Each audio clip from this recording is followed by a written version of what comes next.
Today was Helsinki Day, my last day in Helsinki in Finland before I left to go home. And as you can see, it's really, really interesting. There's no World War II bunker. It literally goes a good few miles down into the ground, basically. Which is, again, there's loads of active bunkers, but this is an old, obviously, it's basically a museum nowadays. But it's really, really interesting. I never was really in a bunker before like that, but really interesting. And especially the artifacts, if you know about Finnish history, etc., the continuation war, the Winter War. There's loads of, and then the bombing of Helsinki, take for example, during the continuation war by the Soviets, etc. This is the place to go if you ever wanted to learn about that. Some great objects there. As you see the old newspaper, etc., from the time of the Second World War, take for example, in Nazi Germany. When Hitler shot himself in the bunker, take for example, there's an original newspaper right there, which again, it's 80 years old. It's a piece of history. Because again, not many. It's good that it's preserved, if that makes any sense, for historical purposes. And the same with the majority of stuff there. You see old shovels, etc., from the continuation war back in the 1940s. It's amazing how they were kept, and they're still there for history to keep safe in the museum. And it's a great museum. And I just want to thank. I should have started from the start saying this, but I want to just thank the staff. Great, they showed me around, showed me everything.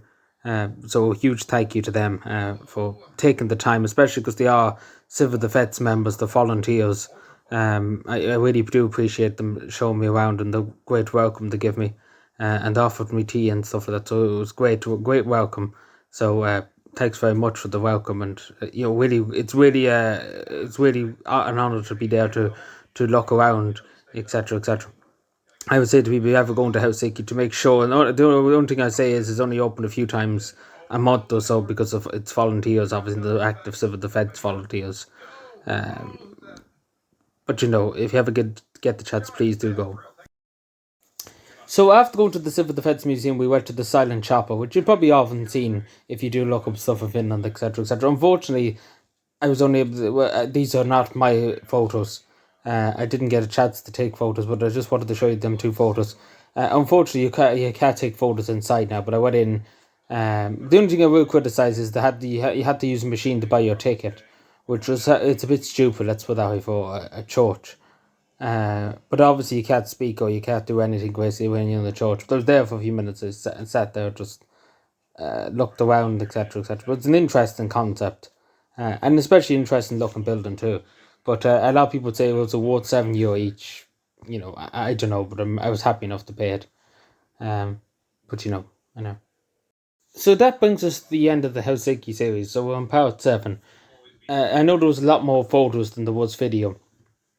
So the reason why of that, because I didn't want to, and I probably mentioned it before in many videos, I didn't want to disrupt people, etc., because it's not really a huge thing. People keep it to themselves, etc. In Finland. They don't want people really going over and shouting and putting cameras in their faces, etc. The very reserved people, and like their privacy, like their distance, etc. So it'd be, in my opinion, it would have been unacceptable for me to go around and put cameras into people's faces, etc. But I took as many photos and videos as I could. But obviously, if we ever do it again, we take a few more videos.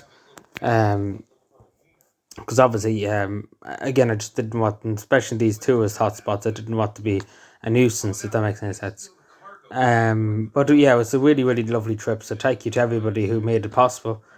For the invitation for Helsinki Day too. It was a great honour to be there.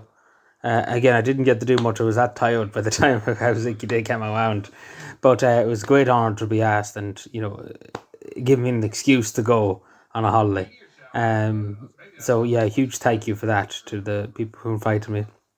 And obviously, huge thank you to everybody for watching these videos, etc. I know they might be not the most interesting one to see videos, etc. But the photos too speak for themselves in terms of many things. But yeah, thank you everyone. I genuinely do appreciate you watching. And I hope you enjoyed, and I would love to hear what parts of the video you enjoyed, what you were interested the most in. So let me know what you think, and I talk to you again. Goodbye.